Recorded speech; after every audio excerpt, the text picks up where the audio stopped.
اعوذ باللہ السمیع العلیم من الشیطان الرجیم بسم اللہ الرحمن الرحیم رب اشرح لی صدری ویسر لی امری واحلل عقدۃ من لسانی ویفقہوا قولی رب یسر ولا تعسر وتمم بالخیر وبک نستعین رب زدنی علما۔ السلام علیکم ورحمۃ اللہ وبرکاتہ۔ الحمدللہ ہم سورہ بقرہ کا ترجمہ و تفسیر کر رہے ہیں۔ 214 آیات کا ترجمہ و تفسیر الحمدللہ ہم کر چکے ہیں۔ آج کا سبق آیت نمبر 215 سے دیکھیے۔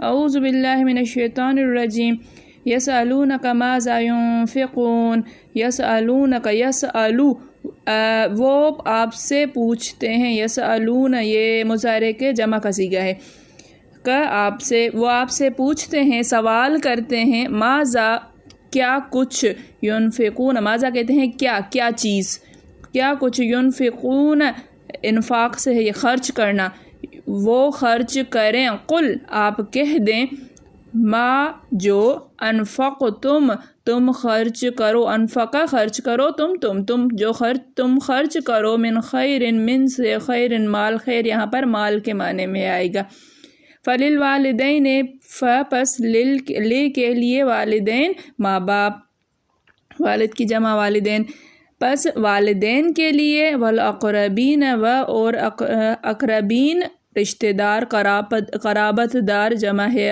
اقرب کی، والیتامہ اور یتامہ، یتیم کی جمع ہے یتامہ اور یتیموں کی، والمساکین اور المساکین مسکین کی جمع ہے محتاجوں پر، وابن سبیل اور ابن سبیل کہتے ہیں مسافر کو، وما تفعلوا اور ما جو تفعلوا تم کرو، من خیر من سے خیر بھلائی، خیر یہاں پر نیکی کے معنی میں آئے گا، فإن اللہ پس ان بے شک اللہ بھی بے سے ہی اس سے علیم جاننے والا ہے، اس سے جاننے والا ہے، یسألونک ماذا ینفقون وہ آپ سے پوچھتے ہیں کہ وہ کیا کچھ خرچ کریں، قل ما انفقتم من خیر آپ کہہ دیجئے کہ جو تم خرچ کرتے ہو مال، جو اچھا مال تم خرچ کرو، فللوالدین والاقربین والیتامہ پس والدین سو ماں باپ کے لیے اور قرابت داروں کے لیے اور یتیموں کے لیے، والمساکین اور محتاجوں کے لیے، وابن سبیل اور مسافروں کے لیے،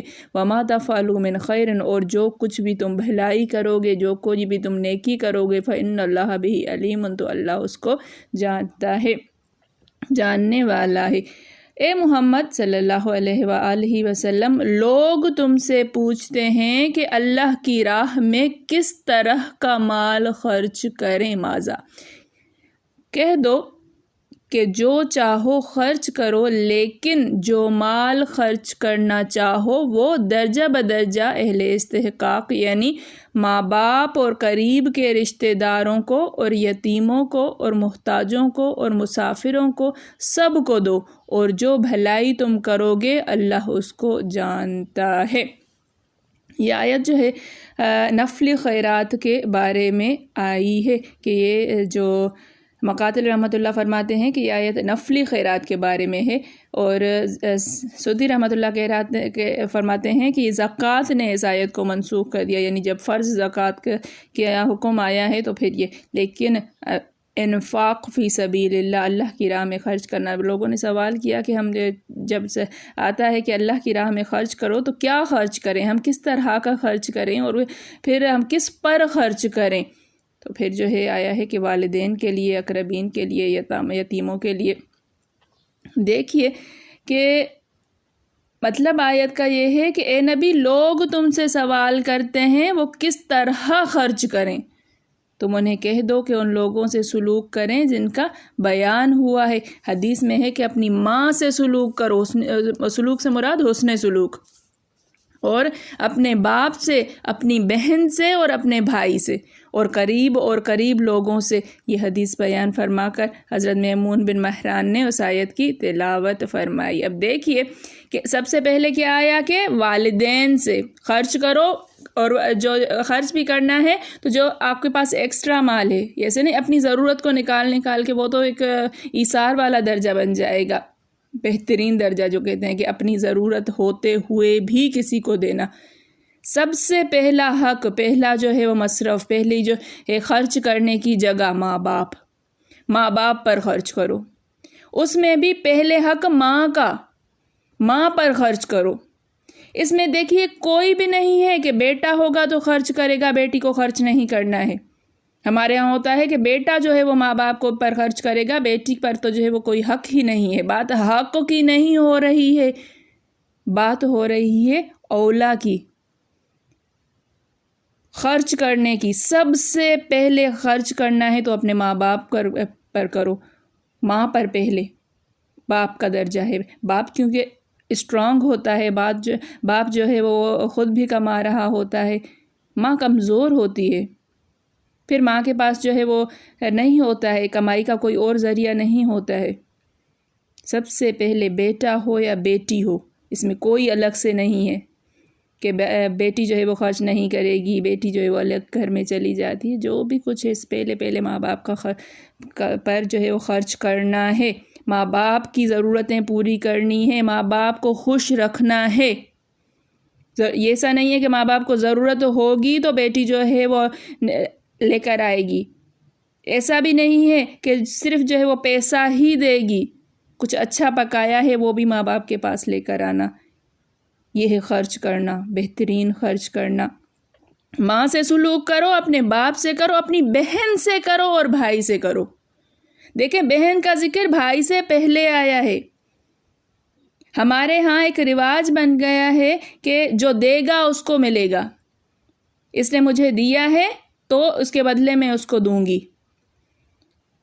حالانکہ ایسی کوئی شرط نہیں ہے۔ جب یہ دینے والا ہوتا ہے نا تو یہ تو بالکل تجارت ہو جاتی ہے نا، کہ اس نے دیا ہے تو اب اس پر قرض ہے، مجھ پر قرض ہے، اب مجھے اس کو دینا ہے، لوٹانا ہے۔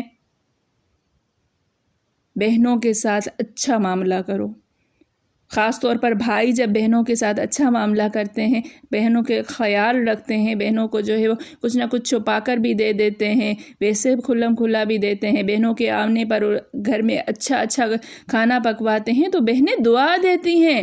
زبان قال سے نہ دیں تو زبان حال سے ضرور دیتی ہیں۔ زبان سے اگر کھلم کھلا دعا نہیں دیں گی تو ان کی حالت اندر کی ایسی ہوگی کہ وہ دعائیں دیتی ہیں۔ ماں پر، بہنوں پر، بہن کے گھر جائے تو بڑی بہن یا برابر والی ہی بہن یا چھوٹی بہن، بہنوں کا خیال رکھا کرو، بھائیوں کا خیال رکھا کرو۔ بھائی تو اسٹرانگ ہوتے ہیں نا، بھائی تو ہوتے ہی محافظ ہیں۔ اپنی ماں کا، باپ کا، بہن کا، بھائی کا، اور پھر قریب لوگوں کا، پھر جو ہے وہ قرابت داروں کا حق آتا ہے۔ باقی لوگوں سے پہلے رشتہ داروں کو ڈھونڈو۔ ضرورت مند تو وہ بعد میں آتے ہیں، یہ نہیں ہے کہ جس کو ضرورت ہے ان پر ہی خرچ کیا جائے۔ بہت بہترین بات یہ ہے کہ ضرورت مندوں کو ڈھونڈ کر، لیکن خیال رکھنا، اچھا مال دینا۔ نفلی جو ہے وہ آتا ہے، نفلی جب خیرات کی بات آتی ہے تو یہ نہیں دیکھا جاتا کہ مستحق ہے یا مستحق نہیں ہے، یہاں بات صرف اللہ کی رضا کے لیے آتی ہے۔ جب نفلی خیرات ہوتی ہے تو بات اللہ کی رضا کے لیے آ جاتی ہے۔ قرابت داروں کا حق، پھر قرابت داروں کے بعد کیا؟ یتیموں کا۔ ہمارے ہاں یتیموں کی پہچان ہی نہیں ہے کہ یہ یتیم ہے، خیال ہی نہیں کیا جاتا ہے۔ ہر چیز میں ہم نے اسٹینڈرڈ بنائے ہوئے ہیں۔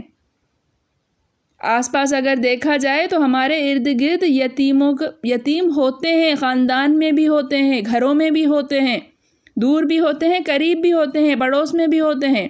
یتیم کے سر پر ہاتھ رکھنا، ہاتھ کو جتنے بال لگیں گے اتنے گناہ معاف ہوتے ہیں۔ ان پر خرچ کرنا تو بہت اولا بات ہے۔ والمساکین، محتاج، پھر آتا ہے درجہ مسکینوں کا، محتاجوں کا۔ اس کے بعد آتا ہے راہ کا مسافر ابن سبیل، وہ مسافر جس کے پاس مال ختم ہو گیا ہو، اگر دور سے آیا ہو اور آپ کو پتہ ہے کہ اس کے پاس جو ہے وہ پیسہ کم ہے یا خرچ ہو گیا ہے یا راہ میں جو ہے وہ نکل گیا ہے، یا جو چل کے آیا ہے، مسافر ہے، گاؤں سے شہر جاتے ہیں لوگ، شہر سے گاؤں آتے ہیں لوگ، مسافر ہیں نا یہ، ان کا خیال رکھنا، ان کو خرچ دینا۔ بہت اچھا رواج ہوتا تھا ہمارے ہاں کہ پہلے جب کھلایا پلایا تو کچھ نہ کچھ اس کے ہاتھ میں بھی پکڑا دیتے تھے. یہ ساری چیزیں جو ہیں وہ سنت طریقہ ہے، نبی کریم صلی اللہ علیہ وسلم کا طریقہ ہے، یہ اللہ کا فرمان ہے، اللہ کا حکم ہے. وَمَا تَفْعَلُوا مِنْ خَيْرٍ، اور جو کچھ بھی تم بھلائی کرو گے، جو کچھ بھی تم نیکی کرو گے، فَإِنَّ اللَّهَ بِهِ عَلِيمٌ، اللہ تعالیٰ اس کو جاننے والا ہے. بے شک اللہ تعالیٰ اس کو جاننے والا ہے. اس نے مجھے دیا ہے، نہیں دیا ہے، میں اس کا بدلہ دوں یا نہ دوں، یہ نہیں سوچو. یہ سوچو کہ اللہ تعالیٰ جاننے والا ہے میرا عمل، میں جو خرچ کر رہی ہوں بہترین، اپنی بہترین چیز. ہم کیا کرتے ہیں کہ دعوت کرتے ہوئے بھی اسٹینڈرڈ دیکھتے ہیں. امیر ہے تو اس کو اتنا، امیر بہن آئی ہے تو اس کے لیے کھانا زیادہ بنے گا یا اچھا بنے گا، جو غریب بہن ہے اس کے لیے ایسا نہیں بنے گا. جو اچھا کھلاتی پلاتی ہے، جو ہماری دعوتیں کرتی ہے، جو ہمارا زیادہ خیال رکھتے ہیں، ان کے لیے، ان رشتہ داروں کے لیے اچھا بنے گا، اور باقی کا جو ہے وہ ایسا نہیں ہوتا ہے. فرمایا ہے جن کے ساتھ مالی سلوک کیا جائے اور ان پر مال خرچ کیا جائے، نہ کہ طبلوں، باجوں اور تصویروں اور دیواروں پر کپڑا چسپاں کرنے میں. ان چیزوں میں جو ہے وہ خرچ کرنے کے بجائے لوگوں پر خرچ کیجیے، ضرورت مندوں پر خرچ کیجیے، اپنے رشتہ داروں پر، قریبی لوگوں پر، مسکینوں پر، محتاجوں پر. پھر اب ارشاد ہے کہ تم جو بھی نیک کام کرو گے اس کا علم اللہ تعالیٰ کو ہے، اور وہ اس پر بہترین بدلہ عطا فرمائے گا. وہ ذرہ برابر بھی ظلم نہیں کرتا، وہ ذرہ برابر بھی ہماری نیکیاں ضائع نہیں کرتا. میرے پڑھانے میں، آپ کے پڑھنے میں، میرے سمجھانے میں، آپ کے سمجھنے میں کوئی غلطی، خطا، بھول چوک ہو گئی ہو تو میں اللہ کے حضور میں توبہ کرتی ہوں اور معافی کی خواستگار ہوں. ربنا تقبل منا انک انت السمیع العلیم. السلام علیکم ورحمۃ اللہ وبرکاتہ.